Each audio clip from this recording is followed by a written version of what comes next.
Check 1 2. Check.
Check 1 2.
Hello everybody, Spider here, the Fight Card Podcast, coming to you once again. We are inside the HOJ Academy. Open Gym is actually taking place right now. That's where we get this beautiful background music. They're out there working out already, so if you're in the area, downtown San Antonio, by all means, I believe they stay here till 2 or 3 o'clock. But stop by HOJ Academy. We are on Laredo Street, and I'll get the address to you in a bit. Just wanted to jump on here before I start my day, but wanted to go over a little bit about what happened over the weekend. Fight results, a couple of fights I was looking forward to, how they went, and of course, we'll touch base and see what's next for a few of the fighters. Now, I wanted to start off with the Gamebred Fighting Championship. This was number 3. The card itself was looking good, man. There was a couple of fighters I was looking forward to. As mentioned before, Raquel Pennington, of course, out of Fortis MMA, wasn't able to compete on this. But Alex Nicholson, of course, took on a last-minute replacement in Tony Lopez, who's definitely no slouch. The guy's been active for years. He's got over 90 professional fights, man. So I know he likes to stay busy. Now, what I want you to bring up was pretty much the end result. Now, Alex Nicholson defeated Tony Lopez via KO. This was round one, 1 minute and 48 seconds, man. So of course he took him out quick. The way I was looking at this was just that. I mean, I was either looking at Nicholson, bum rushing Lopez, taking him down.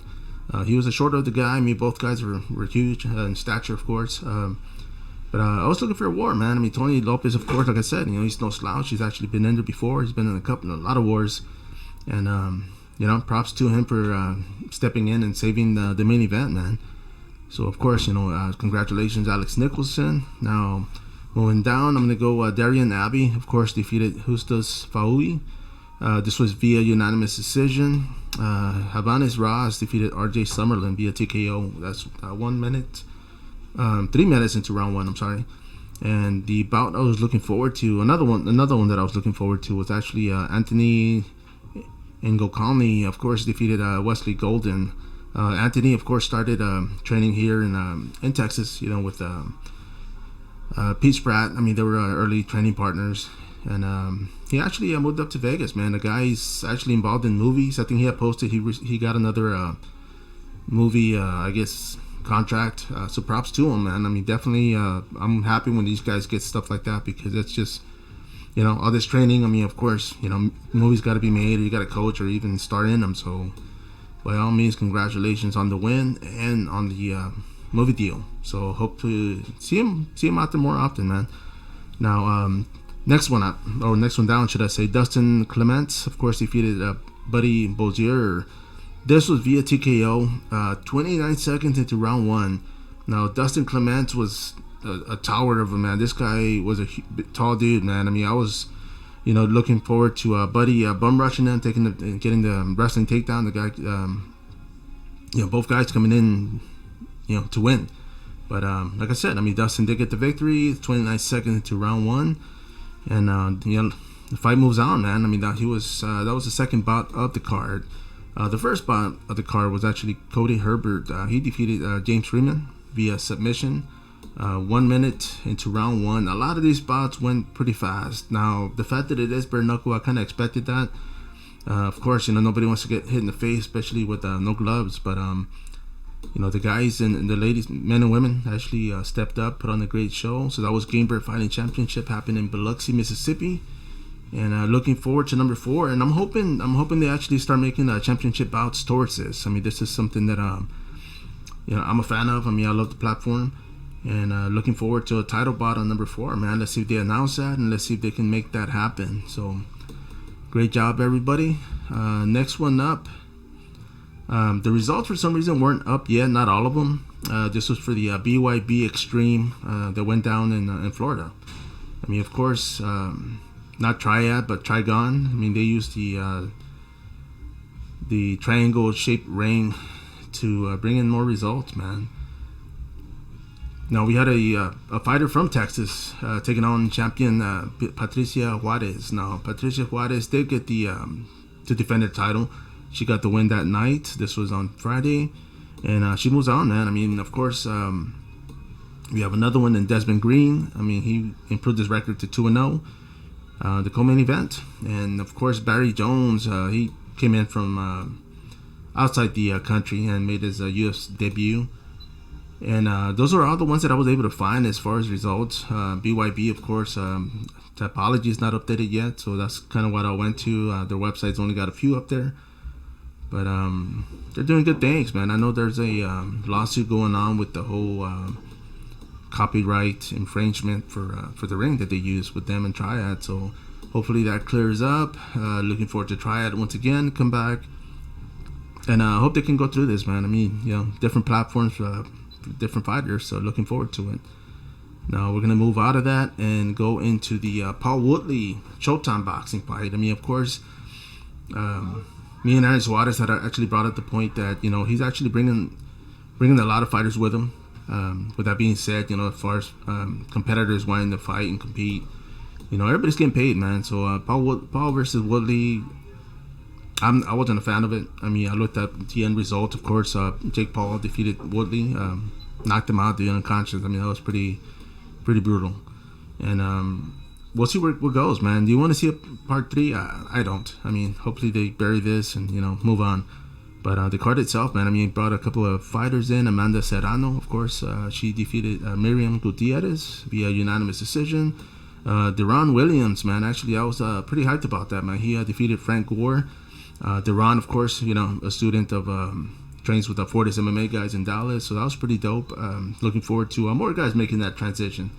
Of course, Rashad Couture was going to do the bare knuckle, but I'd like to see him in pro boxing. I know the guy's active and has been, so we'll see where that goes, man. A lot of the gym has a lot of fighters. I mean, a lot of them in the UFC, but it'd be cool to see not just them, but I mean just in general, mixed martial artists, getting into boxing, man. We'll see how that goes.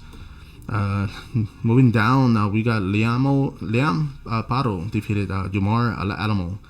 This was via split decision. And Chris Avila, man, this was actually a little hyped up, man. He actually defeated Anthony Taylor. Anthony Taylor, of course, trains with the Problem Child and Jake Paul. There's a lot of beef. There was a little confrontation with Chris Avila and Nick Diaz, who was in attendance at the weigh-ins. Got a little heated. I mean, I'm not one for hyped up, beef, but they got it done. They actually performed. I mean, he did get the victory, majority decision. And we'll see, man. I mean, I don't know if they're going to bury the hatchet or if it's going to come back and they're going to run this. But it was a good bout nonetheless, man. Now, the first bout of the card, of course, was Jayla Amore defeated Marcus Oliveira. This was via unanimous decision, of course. And this was for Showtime Boxing. Happened in Tampa, Florida. And there was a lot of fighters in attendance, man. I know Nick Diaz... Gamebred was out there. I mean, it was just, Paul, he did get that victory, the knockout victory. Of course, he called out, Diaz and a couple other guys there. I don't know if that's going to happen. I'm not really a fan of it, like I said, but if it creates, buzz and gets a lot of other people fights, then by all means. Now, we're going to move out of that and move into the UFC Fight Night, which happened yesterday. Me and Aaron, once again, we went over... our predictions as far as what was going to happen, and didn't disappoint, man. I mean, some of the bouts that I was looking forward to, I mean, the whole card, of course. Jordan Levitt, of course, defeated Matt Sells. I'm just going to go from bottom up. Don Tell Mays, of course, defeated Josh Parzian. Raquel Pennington defeated Macy Chasson. This was submission round 2. And on that one, we had actually spoken about. I mean, I was really looking forward to Macy standing out and getting that victory. Raquel Pennington, no slouch. She's actually fought a lot of tough fighters, and shows why she's a veteran, man. I mean, she's definitely in there. So, I mean, congratulations to both. I mean, Raquel, of course, got the victory. Charles Jordan defeated Andre Ull, unanimous decision. Melissa Gatto defeated Eubanks. This was round 3, 45 seconds into round 3. Congratulations. Justin Tafa, I'm sorry, he defeated Harry Huntsucker, man. And this was actually pretty good, man. It was a little dope. I mean, he got, big guys, man. They actually got that knockout victory, got that head kick KO, landed, knocked him out. And, congratulations, man. It was actually pretty good fight, man, the card itself. Now, the other one that I'm looking forward to was actually Mearshart versus defeated Justin Stolfos. This was submission round 3. Cup Swanson, the veteran, of course, got the better of Darren Elkins. Man, he was on him. I mean, put a lot of pressure. I mean, definitely showed he belonged there. I mean, I'm curious to see where he goes from this. Matheus Gamrot, of course, defeated Diego Ferreira. Another one that I was pulling for, man. The guy's from Brazil, trains out of Texas. And this was round 2, man, via TKO, I believe, broken rib. So recover and get back at it, man. I mean, the guy's definitely a fighter. Ricky Simon, of course, defeated Rafael Asuncao. This was round 2, man. 2 minutes into round 2. Amanda Lemos defeated Angela Hill. Split decision on this one. I'm curious to see what you guys thought, man. I mean, I saw the fight. Amanda, of course, Angela Hill. I I don't know if it was too little, too late. I mean, obviously she's a veteran. She's got experience. She actually came in looking pretty great. I was pulling for Amanda on this one, and she did get the victory. But I'm curious to see what you thought about that bout. Now, Bilal Muhammad.